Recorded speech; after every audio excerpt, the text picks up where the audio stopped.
जमीन से 480 फीट ऊंचे 4500 साल पुराने इस पिरामिड के अंदर ऐसा क्या था जिसको सिर्फ देखने के लिए रिसर्चर्स ने एक रोबोटिक कैमरा पिरामिड के अंदर भेजा। एक जगह पर आकर रोबोटिक कैमरा रुक गया क्योंकि अब उसके सामने पत्थर का एक स्लैब था। रिसर्चर्स का मानना था कि इस स्लैब के पीछे जरूर कोई ऐसा राज छिपा है जो पिछले 4500 सालों से दफन है। ये राज इनको हर कीमत पर जानना था, इसलिए उन्होंने रोबोट के आगे एक ड्रिल मशीन लगाई जिसने उस पत्थर के स्लैब में बारीक छेद कर दिया। अब इस छेद के अंदर एक कैमरा भेजा गया जिसने स्लैब के उस पार ऐसा मंजर देखा जो पिछले 4500 सालों से किसी ने भी नहीं देखा था। दोस्तों, इजिप्ट में टोटल 138 ऊंचे पिरामिड्स मौजूद हैं, जिन्होंने पिछले हजारों सालों से दर्जनों अर्थक्वेक और कई खतरनाक तूफान का सामना किया, लेकिन मजाल है इनमें से कोई एक भी इधर से उधर हुआ हो। इनमें से सबसे ऊंचा और बड़ा pyramid the great pyramid of Giza कहलाता है और इस पिरामिड की बेस का एरिया 13 एकड़ है। यानी इस पिरामिड्स के अंदर हैरतअंगेज तौर पर 1-2 नहीं बल्कि पूरी 9 फुटबॉल फील्ड आराम से फिट आ सकती है।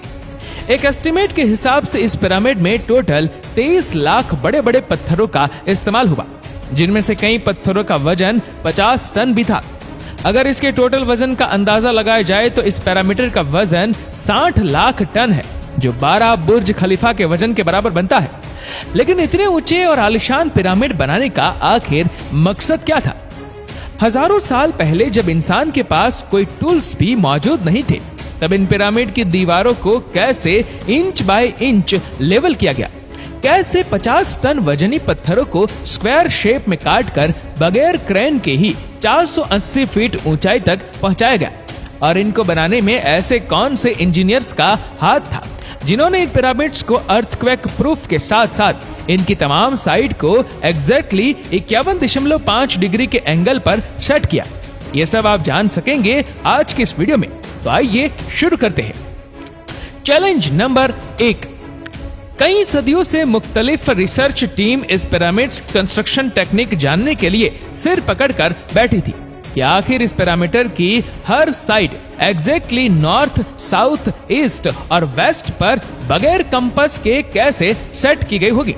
कई एक्सपर्ट्स का मानना है कि उस टाइम के आर्किटेक्ट ने सबसे पहले ऐसी जमीन तलाश की होगी जो लाखों टन वजनी पत्थरों का वजन झेल सके, जिसके बाद ना कोई कंपास और ना ही कोई ऑप्टिकल इंस्ट्रूमेंट, सिर्फ इस बेसिक टेक्निक से हजारों साल पहले इस पिरामिड की डायरेक्शन सेट की गई होगी, और वह भी 0 एरर्स के साथ। Challenge number 2।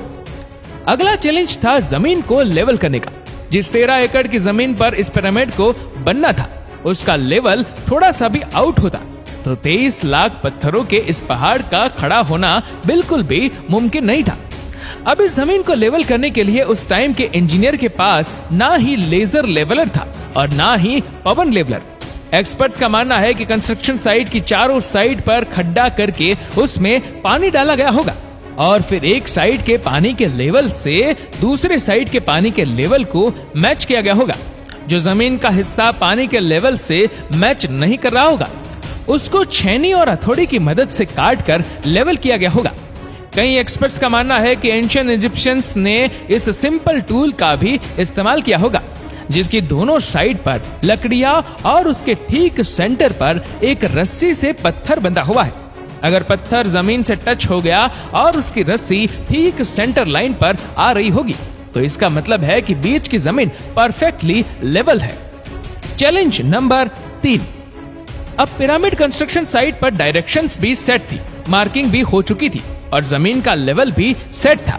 अब बारी थी कंस्ट्रक्शन स्टार्ट करने की, जिसके लिए लाखों टन वजनी और बड़े पत्थर रिक्वायर्ड थे। लेकिन ये पत्थर काटने के लिए ना ही उनके पास ग्राइंडर थे और ना ही जैक हैमर। लेकिन फिर भी उन्होंने 50 टन वजनी पत्थर काटे भी और उनको स्क्वायर या रेक्टेंगल शेप भी दिया। लेकिन आखिर किसकी मदद से? जी हाँ, यही वह सिर्फ एक टूल था जिसकी मदद से पत्थरों को काटा गया। एक्सपर्ट्स का मानना है कि पिरामिड्स की कंस्ट्रक्शन पर इस्तेमाल होने वाली छेनी सिर्फ कॉपर से ही नहीं बनी थी, क्योंकि उनको भी ये बात मालूम थी कि कॉपर नरम होता है और पत्थर नहीं काट सकता, इसलिए इसमें एक केमिकल आर्सेनिक भी शामिल किया गया था। कॉपर और आर्सेनिक से बनाई जाने वाली ये छेनी लकड़ियों के हथौड़ों से पत्थरों पर ठोकी जाती थी और कई घंटों की मेहनत के बाद बड़े बड़े पत्थर शेप में लाई जाती थी। Challenge number 4। अब ये खास किस्म का पत्थर जिसको आज लाइमस्टोन कहा जाता है, उसकी कटाई पिरामिड कंस्ट्रक्शन साइट गीजा से 250 किलोमीटर दूर टोरा के शहर में हो रही थी।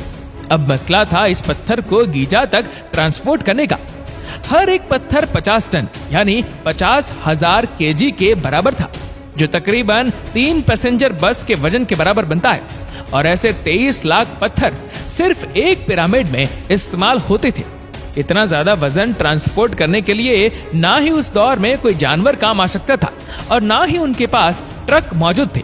अगर आजकल के जदीद दौर में भी ये काम करना पड़े तो ट्रांसपोर्ट कंपनी का अच्छा खासा टफ टाइम आएगा। हैरतअंगेज तौर पर यह काम वर्कर्स और कश्तियों की मदद से किया गया। जी हाँ, टोरा और गीजा के दरमियान मौजूद रिवर का फायदा उठाया गया और बड़ी बड़ी कश्तियों में पत्थर लाद कर पिरामिड साइट पर पहुंचाए गए। एक्सपर्ट्स का मानना है कि यह काम इतना आसान नहीं था। शिफ्ट में इतने बड़े पत्थर की लोडिंग और अनलोडिंग में कम से कम भी 500 मजदूरों की आर्मी एक ही वक्त में लगाई गई होंगी। Challenge number 5।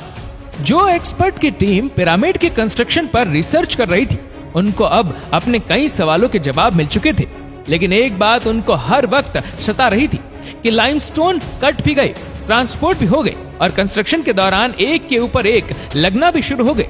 लेकिन मसला ये था कि पत्थर इतनी ऊंचाई तक आखिर पहुंचाए कैसे गए होंगे। कई एक्सपर्ट्स का मानना है कि पिरामिड के कंस्ट्रक्शन से पहले ही ये प्लान कर लिया गया था। या तो ये स्पाइरल ट्रैक के जरिए ऊपर गए होंगे या फिर जिगजैग तरीके से। लेकिन ये बात तो तय है कि 50,000 केजी के पत्थर ऊपर मजदूरों की आर्मी की मदद से ही खींच कर गए होंगे। Challenge number 6। दोस्तों, बात सिर्फ लाखों मजदूरों छेनी हथौड़े से लाइमस्टोन काटने और इतने बड़े पत्थरों को ट्रांसपोर्ट करने की ही नहीं थी। इस पिरामिड्स के अंदर कंपार्टमेंट, उनके अंदर जाने का रास्ता और कई छोटी छोटी सुरंगें भी बनाई गई थी। बाकी सब चीजें तो ठीक थी, लेकिन एक चीज एक्सपर्ट्स को हैरान कर गई और वो ये थी कि कंपार्टमेंट के अंदर जो पत्थर इस्तेमाल हुआ था वह लाइमस्टोन नहीं बल्कि ग्रेनाइट था। जी हाँ, ग्रेनाइट एक ऐसा पत्थर है जो डायमंड के बाद दुनिया का सबसे सख्त तरीन स्टोन माना जाता है। आजकल के मॉडल दौर में भी ग्रेनाइट बड़े बड़े मशीन की मदद के सिवा काटा ही नहीं जा सकता।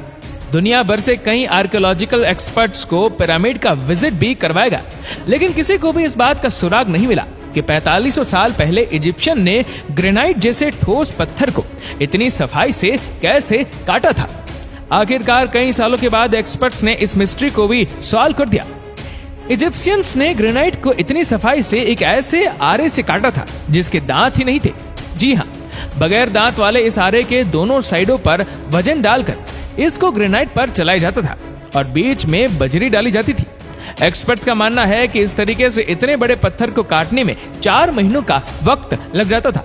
दोस्तों, आखिरकार पिरामिड बनाने का मकसद क्या था? इसको बनाने में कितने मजदूर एक ही वक्त में काम करते थे? और रोबोटिक कैमरा ने जब पिरामिड के अंदर पत्थर के स्लैब में सुराख किया तो उसके अंदर वो कौन सा मंजर देखा गया जो पिछले 4500 सालों से किसी ने भी नहीं देखा था? ये सब और इससे भी ज्यादा आप जान सकेंगे इस वीडियो के पार्ट नंबर 2 में। दोस्तों, इस वीडियो को लेकर आपकी क्या राय है नीचे कमेंट करके जरूर बताइएगा और अगर आपको वीडियो अच्छा लगा हो तो इस वीडियो को लाइक करेगा, शेयर करेगा ज्यादा से ज्यादा लोगों तक और ऐसी ही और भी रोचक जानकारियों के लिए सब्सक्राइब करें हमारे YouTube चैनल को और Facebook पर फॉलो करें हमारे पेज को। धन्यवाद।